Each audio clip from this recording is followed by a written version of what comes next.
तो जब P pressure apply करते हैं तो वो पी प्रेशर प्रत्येक पॉइंट पे, हर पॉइंट पे जाके जो भी प्रेशर पहले से होता है उसमें क्या होता है, ऐड हो जाता है। और इसी को हम लोग पास्कल के नियम से जानते हैं। इसका सीधा सा मतलब है, हम लोग इस पे जितना फोर्स अप्लाई करेंगे उससे ज़्यादा मात्रा में हमको इस पे फोर्स क्या होगा, मिलेगा। यही रीज़न है कि हम लोग हल्की सी ही ताकत लगाते हैं और भारी भारी गाड़ियाँ क्या होती हैं, उठती हुई चली जाती हैं। यहीं पे पास्कल का नियम क्या होता है, काम करता है। हम लोग और पिस्टन P1 और P2 बाहर की ओर क्या होते हैं, खिसक जाते हैं, शिफ्ट हो जाते हैं, जिससे जो हमारा ब्रेक शू होता है ये फैल जाता है।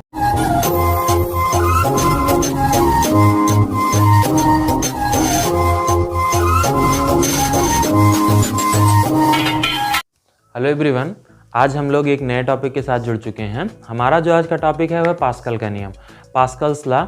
जैसा कि हम सभी लोग जानते हैं कि सर ब्लेजी पास्कल जो थे ये फ्रांस के एक गणितज्ञ एवं भौतिक विज्ञान शास्त्री थे, जिन्होंने टार्सेली द्वारा की गई खोजों को आगे बढ़ाने का काम किया था। उस पर इन्होंने आगे स्टडी की थी।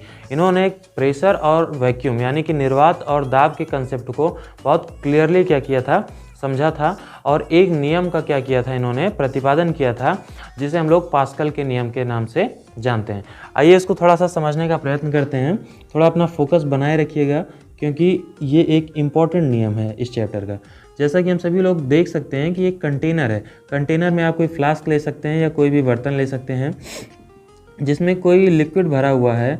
ध्यान दें कि ये लिक्विड जो होता है ये पूरी तरह से इनकम्प्रेसिबल होना चाहिए। इनकम्प्रेसिबल का मतलब है कि इसको चारों तरफ से इस पर अगर हम कोई फोर्स या प्रेशर अप्लाई करते हैं तब इसका वॉल्यूम कम ना हो। जैसे कि कॉटन देखते हैं, कॉटन यानी कि रुई, जब हम उस पर चारों तरफ से फोर्स अप्लाई करते हैं तो उसका जो वॉल्यूम होता है वो घट जाता है। इसका मतलब है वो कंप्रेसिबल है। जबकि कुछ ऐसे पदार्थ भी होते हैं जिन पे चारों तरफ से फोर्स अप्लाई करने पे भी उनका वॉल्यूम नहीं घटता है, वो इनकम्प्रेसिबल कहलाते हैं। तो ये हमारा हो गया कंटेनर जिसमें इनकम्प्रेसिबल फ्लूइड भरा है। इस पर अगर कोई द्रव की सतह ले लें, सतह मतलब जहाँ पे उसका लेवल है, वाटर लेवल है या लिक्विड का लेवल है, उस लेवल से एक फिक्स गहराई पे, डेप्थ पे हम लोग क्या ले लें, कोई एक सरफेस ले लें, तो उस सरफेस पे एक अनेक पॉइंट हम लोग एज्यूम कर सकते हैं। यानी कि A, B, C, D ऐसे असंख्य पॉइंट उस सरफेस पे एज्यूम कर सकते हैं। जब इनकी गहराई जो है इक्वल होती है तो इस सभी पॉइंट पे एक प्रेशर लग रहा होता है जिसका वैल्यू जो है वो इक्वल होगा। ठीक है, यानी कि अगर हम मान लें कि A पे प्रेशर P लग रहा है तो A, B, C, D, E, F सभी पे प्रेशर क्या लगेगा, P लगेगा। लेकिन अगर हम लोग इस सरफेस को ऐसे ना मानकर अलग अलग गहराइयों पे मान लें, अलग अलग गहराइयों पे मान लें, यानी कि H1 गहराई पे हम लोग A ले लें, ऐसे ही H2 गहराई पे हम लोग क्या ले लें, कोई पॉइंट B एज्यूम कर लें, H3 पॉइंट पे, H3 डेप्थ पे कोई पॉइंट C ले लें। तो जैसे जैसे गहराइयों में परिवर्तन आता जाता है उन पर लगने वाले प्रेशर में भी परिवर्तन आता है। A पर जो हमारा प्रेशर होगा उसको हम मान लेते हैं P1 लग रहा है, B पर P2 लग रहा है और C पर क्या लग रहा है, P3। ऐसे ही कई तरह के हमारे पॉइंट होंगे, हम अनेकों पॉइंट एज्यूम कर सकते हैं जिस पे अलग अलग प्रेशर लगेगा। अब हम लोग क्या करते हैं कि एक पिस्टन इस पर लगा देते हैं। पिस्टन, ध्यान दीजिएगा, पिस्टन एक ऐसी डिवाइस होती है जो किसी सिलेंडर में लगाई जाती है, जो फ्रीली मूव कर सकती है, यानी कि फ्री होकर आगे पीछे हो सकती है, बट उसमें से लीकेज नहीं हो सकता। ये हमारा पिस्टन है जो फ्री रूप से क्या हो सकता है, फ्रीली ऊपर भी जा सकता है और नीचे भी आ सकता है। आप लोगों ने वो इंजेक्शन तो देखा होगा जो डॉक्टर लोग मरीजों को देते हैं, उसमें पीछे एक पिस्टन लगा होता है। वो आगे भी जा सकता है, पीछे भी जा सकता है, लेकिन जो उसमें लिक्विड भरी होती है, जो मेडिसिन होती है, उसको लीक नहीं होने देता। तो पिस्टन क्या होता है, किसी सिलेंडर में ऐसा सेट होता है वो कि फ्रीली आगे पीछे तो मूव कर सकता है, लेकिन लिक्विड उसमें से लीक नहीं होता। तो इसमें क्या करते हैं, एक पिस्टन लगाते हैं और इस पिस्टन की हेल्प से हम लोग P प्रेशर उस लिक्विड पे अप्लाई करते हैं। तो जब P प्रेशर अप्लाई करते हैं तो वो P प्रेशर प्रत्येक पॉइंट पे, हर पॉइंट पे जाके जो भी प्रेशर पहले से होता है उसमें क्या होता है, ऐड हो जाता है। और इसी को हम लोग पास्कल के नियम से जानते हैं। आइए अब इसकी परिभाषा देखते हैं। परिभाषा के अकॉर्डिंग क्या होता है कि किसी द्रव में कोई अश्यांत तथा असंपीड्य द्रव भरा हुआ है और उस पर हम जब कोई बाह्य दाब आरोपित करते हैं तब वह दाब उस द्रव के सभी कणों पे समान रूप से संचरित हो जाता है। इसे ही पास्कल का नियम कहते हैं और इसे संचरण का नियम भी कहते हैं। यानी कि a pressure change at any point in a confined and incompressible fluid is transmitted throughout the fluid such that the same change occurs everywhere. जो हम लोग प्रेशर अप्लाई करते हैं वो प्रेशर हर पॉइंट पे इक्वली ट्रांसमिट हो जाता है। इसी लॉ को हम लोग क्या बोलते हैं, पास्कल्स लॉ बोलते हैं। ओके, ये यहाँ पे एक चीज़ नोटिस करने वाली है कि जो पास्कल का नियम होता है वो केवल और केवल बंद कंटेनर पे ही अप्लाई होता है, यानी कि क्लोज्ड कंटेनर पे ही अप्लाई होगा। अगर कहीं से भी कंटेनर खुला हुआ होगा, लीकेज होगा, तब पास्कल का नियम वहाँ पे अप्लाई नहीं होगा। अब हम लोग इसके कुछ यूजेस देखते हैं जो कि इंपॉर्टेंट है। इसका स्क्रीनशॉट लेना हो तो आप लोग ले सकते हैं।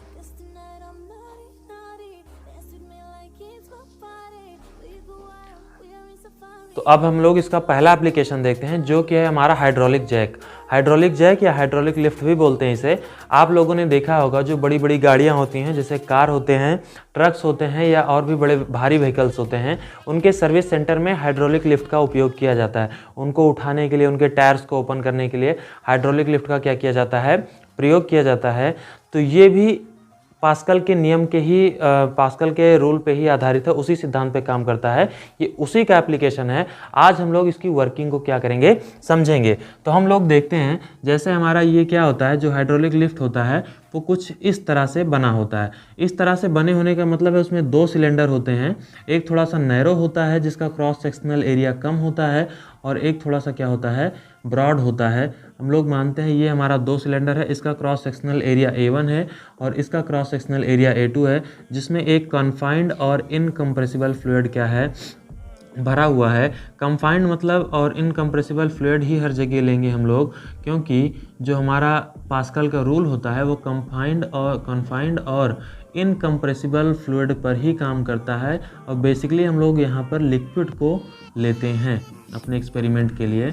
और एक बात मैंने और कही थी कि जो हमारा पास्कल का नियम होता है, पास्कल्स लॉ होता है, वो क्लोज्ड कंटेनर पे काम करता है। तो जब तक ये कंटेनर ओपन है तब तक इस पर पास्कल का नियम होल्ड नहीं करेगा। तो हम लोग इसको क्लोज करने के लिए इसके दोनों सिलेंडर पे एक लगा देते हैं, क्या, पिस्टन। और पिस्टन हम सभी लोग जानते हैं, पिस्टन एक ऐसी डिवाइस होती है जो किसी सिलेंडर में क्या होती है, लगी होती है और फ्रीली क्या कर सकती है, मूव कर सकती है। फ्रीली मूव करने का मतलब वो अपनी जगह पे आगे और पीछे मूव कर सकती है, फॉरवर्ड डायरेक्शन और बैकवर्ड डायरेक्शन में, बट उसके साइड से लीकेज नहीं होता है। एग्जाम्पल के तौर पे मैंने बताया था कि जो डॉक्टर्स होते हैं वो जो हमको इंजेक्शन देते हैं, वो इंजेक्शन में पीछे एक पिस्टन लगा होता है। वो पिस्टन आगे पीछे हो सकता है, बट उसमें से जो मेडिसिन होती है वो लीक नहीं होती है। तो यही काम होता है पिस्टन का। और हम लोगों ने अपने इन दोनों सिलेंडर पे क्या लगा दिए, पिस्टन। इसका क्रॉस सेक्शनल एरिया A1 है, इसका क्रॉस सेक्शनल एरिया A2 है। अब हम लोग देखते हैं कि इस A1 पे हम लोग F1 फोर्स अप्लाई करते हैं और इसमें D1 डिस्प्लेसमेंट उत्पन्न हो जाता है, यानी कि D1 दूरी ये नीचे खिसक जाता है। और यहाँ पे जब हम लोग F1 फोर्स लगाएंगे तो ये जो यहाँ का वॉल्यूम, जिस वॉल्यूम का लिक्विड यहाँ से हटा है, वो लिक्विड यहाँ से शिफ्ट होके इस सिलेंडर में क्या होगा, चला जाएगा, जिससे ये वाला पिस्टन यहाँ तक क्या होगा, आ जाएगा। और इस पर एक ऊपर की तरफ फोर्स हमको क्या होगा, मिलेगा, जिसको हम लोग F2 मान लेते हैं। और यहाँ पे मान लेते हैं कि जो डिस्प्लेसमेंट हुआ वो D2 डिस्प्लेसमेंट क्या हुआ, हमको मिला। यानी कि इसका क्रॉस सेक्शनल एरिया A1 है, इस पर हम लोगों ने F1 फोर्स लगाया और ये D1 डिस्प्लेसमेंट पे क्या हुआ, D1 डिस्प्लेसमेंट हो गया, इसमें उत्पन्न हो गया। और जो सेकंड पिस्टन था इसको हम लोग पिस्टन M मान लेते हैं, इसको पिस्टन क्या मान लेते हैं, N मान लेते हैं। तो यहाँ पे जब हम लोगों को F2 फोर्स गेन होता है और D2 डिस्प्लेसमेंट हमको क्या होता है, मिलता है। और इसका क्रॉस सेक्शनल एरिया क्या है, A2 है। हम लोग जानते हैं कि जो यहाँ से वॉल्यूम है, जिस वॉल्यूम का लिक्विड है वो यहाँ पे शिफ्ट हुआ है, इसका मतलब VM, यम यानी कि यम वाले पिस्टन में वॉल्यूम इक्वल टू VN, यन वाले पिस्टन में जो वॉल्यूम शिफ्ट हुआ है उसके इक्वल होगा। और हम सभी लोग जानते हैं जो सिलेंडर होता है उसका वॉल्यूम होता है cross sectional area multiplied by height और डेप्थ। तो इसमें जो हमारा क्रॉस सेक्शनल एरिया है वो है A1 और इसका डेप्थ है D1 और इसका हो जाएगा A2, डेप्थ है क्या, d2। इस कंडीशन में क्या हो जाएगा, इसको इक्वेशन 1 मान के हम लोग यहीं पे छोड़ देते हैं। और एक चीज़ देखते हैं कि जितना वर्क हम लोग यहाँ पे करेंगे, जितना भी वर्क करेंगे हमको उतना ही वर्क गेन होगा। इसे ही हम लोग कहते हैं law of conservation of energy, ऊर्जा संरक्षण का नियम। तो यहाँ पे लिखते हैं from law of conservation of energy.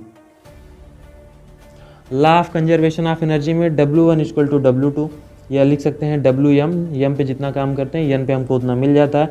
और वर्क इक्वल टू होता है force multiplied by displacement, F1 D1 F2 D2। Equation second मान लेते हैं, डिवाइडिंग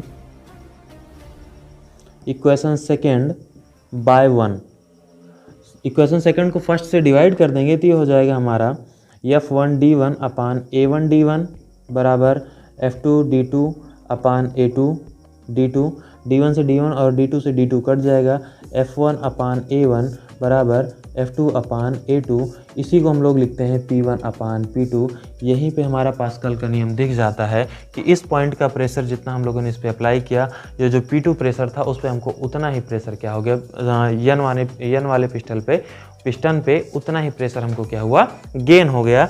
यही किसका रूल था, पास्कल का। यही सिद्धांत जो है यहाँ पे क्या करता है, काम करता है। अब हम लोग एक टॉपिक और इसमें देखते हैं, एक इंपॉर्टेंट चीज़, जो हमारा फार्मूला है F2 अपान A2 बराबर F1 अपान A1। इसका मतलब है कि F2 इक्वल टू हो जाएगा F1 A2 by A1। A2 by A1 है, इसका मतलब हो गया कि जो हम बल लगाते हैं वो डिपेंड करता है दोनों के क्रॉस सेक्शनल एरिया के रेशियो पे, और जो हमारा F2 होता है जितना बल गेन होता है। अगर हमको गेन वाला बल नहीं पता है तो हम लोग जितना बल उस पर अप्लाई करते हैं, जितना फोर्स अप्लाई करते हैं वो पता होना चाहिए। और हम सभी लोग जानते हैं जो हमारा A2 है वो A1 से क्या है, बड़ा है। जब A2 A1 से बड़ा है तो इसका बेसिक सा मतलब है जो हमारा F2 होगा वो भी F1 से क्या होगा, ज़्यादा होगा। इसका सीधा सा मतलब है हम लोग इस पे जितना फोर्स अप्लाई करेंगे उससे ज़्यादा मात्रा में हमको इस पे फोर्स क्या होगा, मिलेगा। एक एग्जांपल की मदद से समझते हैं कि कितना ज़्यादा फोर्स मिलेगा। फार्मूला होता है F2 equal to F1 A2 upon A1। यानी कि अगर हम लोग A2 इक्वल टू मान लें, जो A2 का क्रॉस सेक्शनल एरिया है 2 मीटर स्क्वायर है और A1 का cross sectional area 0.2 metre square है, वैल्यू पुटअप कर दें तो F2 इक्वल टू, और मान लेते हैं जो हम लोग F1 फोर्स लगाते हैं 50 न्यूटन का लगाते हैं, तो ये हो जाएगा 50 मल्टीप्लाइड बाई 2 अपान 0.2। ये हो जाएगा F2 equal to 50 multiplied by 10, या F2 इक्वल टू हो जाएगा 500 न्यूटन। मतलब अगर हम लोग इस वाले पिस्टन पे 50 न्यूटन का बल लगाते हैं तो हमको यन वाले पिस्टन से 500 न्यूटन का बल क्या होता है, गेन होता है।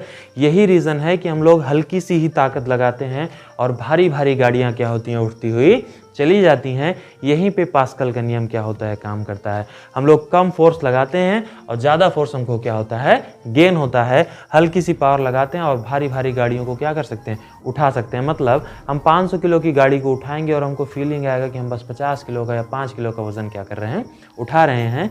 ये होता है हमारा हाइड्रोलिक जैक, जो कि एक इंपॉर्टेंट एप्लीकेशन है ऑफ पास्कल्स लॉ। अब हम लोग इसका सेकेंड एप्लीकेशन देखते हैं। इसका स्क्रीनशॉट लेना है तो आप लोग ले सकते हैं।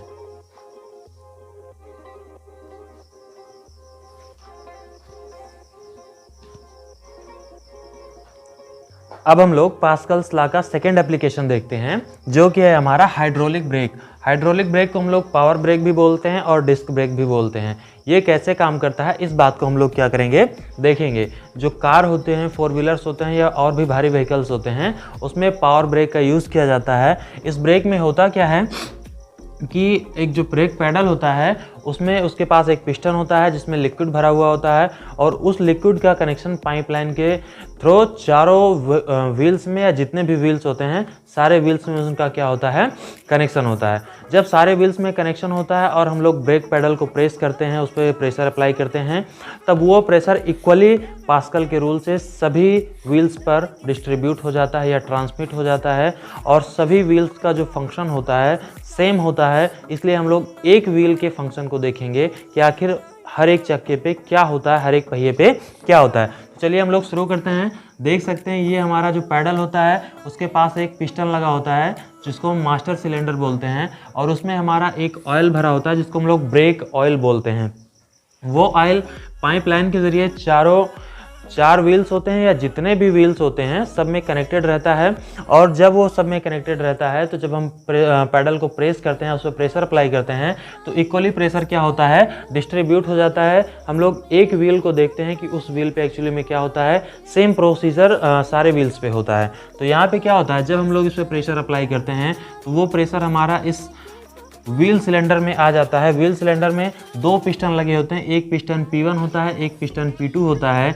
दोनों पिस्टन ब्रेक शू से क्या होता है, जुड़ा हुआ होता है। इसमें क्या होता है कि जब यहाँ से हम लोग प्रेशर अप्लाई करते हैं तो वो प्रेशर इस लिक्विड के थ्रू इस वाले पिस्टन में आ जाता है, और ये piston same pressure piston P1 पर और पिस्टन P2 पर क्या करता है, अप्लाई करता है। ये जो लिक्विड होता है वही सेम प्रेशर पिस्टन P1 और पिस्टन P2 पर अप्लाई करता है, जिससे पिस्टन P1 और पिस्टन P2 बाहर की ओर क्या करते हैं, मूव कर सकते हैं। मैंने पहले भी बताया है कि जो पिस्टन होते हैं वो फ्रीली अपने प्लेस पे फॉरवर्ड डायरेक्शन और बैकवर्ड डायरेक्शन में मूव कर सकते हैं।